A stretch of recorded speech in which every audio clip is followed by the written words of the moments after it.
afternoon, readers. It's Wednesday. This is the Reid Report, and I'm Joy Reid. Today, the Hill explodes at the White House over the return of an American soldier.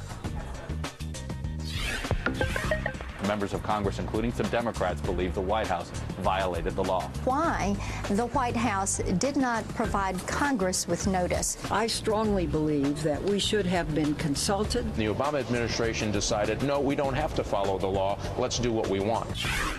Some lawmakers complained they didn't get their 30 days notice prior to the trade of 5 Taliban members for Sergeant Bo Bergdahl. But it turns out, surprise, some key Republicans were for the prisoner swap before they were against it. And it turns out the real choice facing the White House might have been a question of 5 Taliban for Bergdahl or 5 Taliban for nothing. Former Undersecretary of Defense Larry Korb will explain. Plus, he deserted not only the Army, but he also left myself and my platoon and my company to clean up his mess. some of his former colleagues and also members of the right are calling Bo Bergdahl a deserter before all of the facts are even in. We will separate the politics from the actual facts on what the Army sergeant could be facing. Also ahead, if you thought the NRA was coming to its senses, think again. After calling the people who show up at restaurants and stores armed with giant loaded guns weird, scary, and downright unneighborly, the backtracking has already begun. But we start with the continued controversy surrounding the release of Army Sergeant Bo Bergdahl, as Republicans ramp up their questions about the trade for Taliban prisoners. And even one key Democrat criticizes the White House for, she says, leaving Congress out of the loop. Meanwhile, the right has gone into partisan hyperdrive, attacking the president and even Bergdahl's father. This all comes as the Taliban released a video they say shows the moment U.S. Special Forces took custody of Sergeant Bergdahl from Taliban members.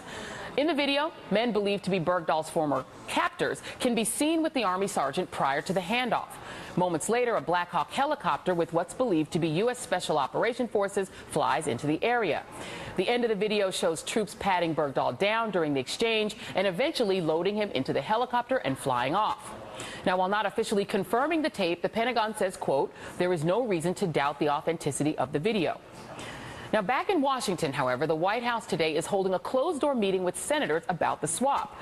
Members of the House and Senate Intelligence Committees, including the top Democrat on the Senate committee, are attacking the secrecy behind the deal.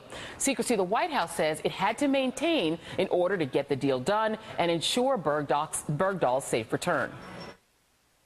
This is a dangerous precedent for the reasons we've cited about the diplomats who are now concerned about having a price tag on their head in dangerous places around the world, as well as the soldiers in the field.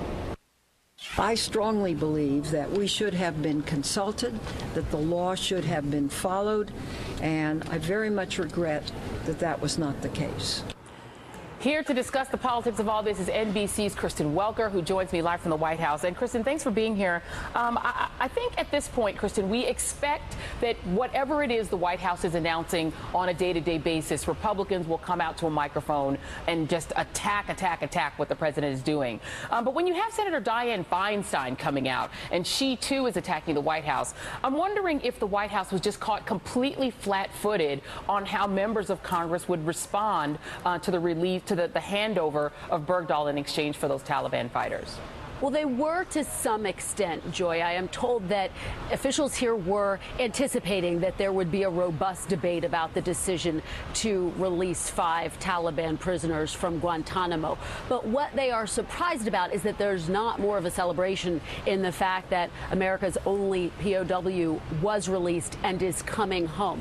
Why is the big question? Well, you alluded to it in the top of the show. It's because you had a number of Republicans coming out and urging the administration to secure Bo Bergdahl's release. In op-ed, Senator John McCain was a very strong advocate of the administration doing more to try to bring Bo Bergdahl home. So they thought that on some level there would be a celebration in that. Instead, of course, what we are seeing, instead of members of Bo Bergdahl's unit coming out and celebrating the fact that he's coming home, you have them coming out and questioning his character, calling him a deserter. And of course, we should emphasize the fact that the administration and Bo Bergdahl Bergdahl's family has urged everyone to hold off on judging until the investigation into exactly what happened is completed. And then, of course, you have senators, lawmakers saying that the White House broke the law by not complying with that law that says the administration has to notify Congress 30 days prior to releasing prisoners from Guantanamo. So that is why you are seeing this rare briefing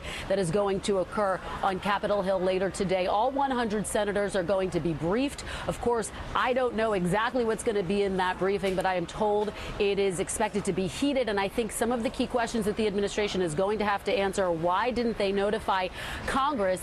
The administration has said it's because time was of the essence, that Bo Bergdahl's health was essentially deteriorating. Well, they're going to have to answer questions about that because, of course, in the video, a lot of people have noticed that he does look healthy. So why was his health, his safety so in jeopardy? And then they're going to have to answer questions about why 5 Taliban prisoners were released. So that is what we anticipate. But, Joy, you're absolutely right in that there was some level of miscalculation here. Well, I have to ask you just one quick question to follow up on that, Kristen, because you say that because you had, Kelly Ayotte, you had John McCain, you had other Republicans calling for a solution to, to getting Bergdahl home. I wonder if, I was blogging about the Bergdahl situation back in 2009 when you had people going on the competing cable network and saying that the Taliban should just save the United States the money and just go ahead and execute Bo Bergdahl. There was a meme going across a lot of the right-wing blogosphere and media that was really not that hard to find. If you just Googled Bo Bergdahl's name over the last 5 years, you would have known that there was a nascent right that was waiting to attack this guy, has been attacking him in the worst way going back to 2009. The White House only knew that there were some Republicans that wanted him brought home. They didn't know about this huge meme on the right about Bo Bergdahl calling him a deserter for 5 years. No, they did. And of course, there was also that Rolling Stone article that pointed to the fact that he may have been a deserter. So they absolutely knew about all of this. They will be the first to say this is really complicated. I think that they did not anticipate, though, the fact that you would have some of those Republicans who initially were calling for his release to now be on the other side of that and to be so incredibly critical and to not, at the very least, celebrate the fact that he is home. Now, of course, in the initial statements that came out this past Saturday when this all broke, you did have Senator John McCain saying, I'm glad that he's back. However, there are a lot of complicated questions that this administration has to answer. So I think that's the crux of it. They certainly were aware of that criticism, Joy. But again, I think they thought there would be a number of Republicans who would rally around the fact that this POW is coming home. It's amazing. The White House still learning 6 years in who actually runs the Republican Party.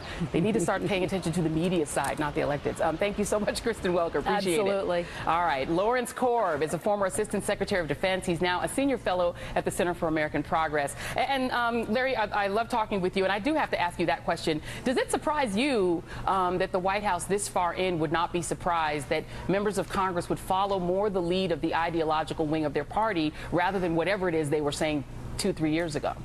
Well, what surprises me is the fact that they didn't realize people would question, why Sergeant Bergdahl disappeared. They should have been aware of that, because I think Susan Rice, when she went on the Sunday talk shows, called him a hero and things like that. That's where I think they made the mistake.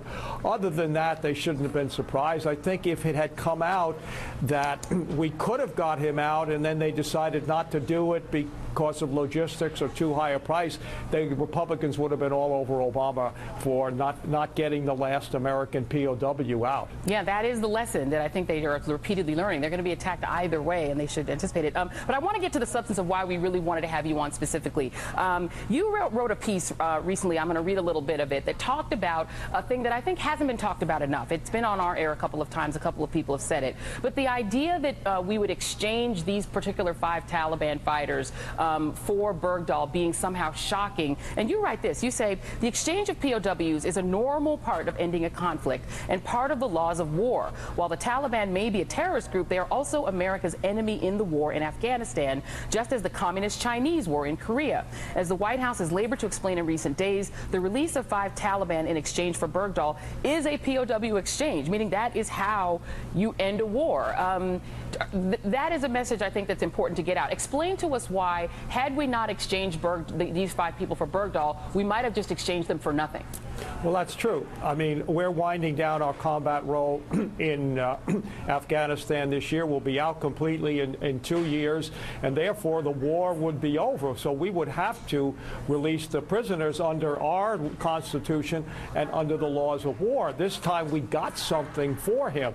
So, I mean, you know, our hand was declining there to get him back. Our bargaining leverage was declining every day as we get fewer and fewer troops there. And so I think it's a good deal from that point of view. And there are actually some rumblings of people who were criticizing the president now saying, well, you didn't get enough for him. You should have tried for some missing contractors, too. So I think a lot of more people than would admit understand what you're saying is true. Reinforcing what you said, John Bellinger, who's actually a former Bush administration NSC legal advisor, National Security Council legal advisor, and he talked about the possibility that instead of trading these 5 Taliban for Bo Bergdahl, we could have just held them forever. He says that's not true. He says the U.S. would not be able to hold them forever. Indeed, it is likely the U.S. would be required, as you said, as a matter of international law, to release them shortly after the end of 2014, when U.S. combat operations ceased in Afghanistan. And isn't the point there that because of the complications of what we're doing in Guantanamo, we couldn't charge them? So it's either charge them or let them go. That's true, and we haven't charged them. You know, those 5 people we released have been in there more than 12 years, and we haven't charged them. And by the way, we didn't capture them. They were captured by the Northern Alliance or the Pakistanis. They're not our prisoners, and they were captured in the very, very early days of the war. And when people say, well, they're going to go back and, you know, cause us all these problems, they're 12 years out of date. The Taliban have completely changed their tactics and their leadership and the way in which they're dealing with both us and the Afghans. And really quickly, I want to play you John McCain, of then and now, on his former briefings, as he did know that this was a deal that was in the works. Here's how he responded to that possibility a couple of years ago and how he's responding to it now. Please listen. So if there was the possibility of some sort of exchange, that's something you would support? I would support. Obviously, I'd have to know the details, but I would support ways of bringing him home, and if exchange was one of them, I think that would be something I think we should seriously consider. But what is the price we may pay or likely pay in the future in American blood in return for releasing these 5 hardest of hardcore jihadists who are not only Taliban but also Al-Qaeda? And Larry, is there a possibility that something materially changed between February and now, or is really Senator McCain just playing politics? Because it's the same 5 people. Well, I would never criticize him because he was a POW, but I think it's important to keep in mind that President Bush released 500 people from Guantanamo. 30% went back to the battlefield. President Obama has released about 100. Only 5% have gone back. So Bush had a much worse record, and you didn't have this year in gutter. And by the again, after a year, we'll be down to just a couple of thousand troops. We will not be fighting the war. So even if they were to go back, even though they're 12 years out of date, there's not really much damage they can do to us. All right. Thank you so much, Lawrence Corr. Appreciate it. Thank you. And coming up, some of Bo Bergdahl's former platoon mates call him a deserter. He purposefully and willfully walked away, and he is not a hero. He did not serve with any honor, and there are true heroes that have died in Afghanistan looking for him. But there's a long road between the understandable anger of the men he served with and actual military charges of desertion. Colonel Jack Jacobs is here to explain the complicated legal road ahead for Sergeant Bo Bergdahl as an inquiry into what exactly happened the night of his capture continues.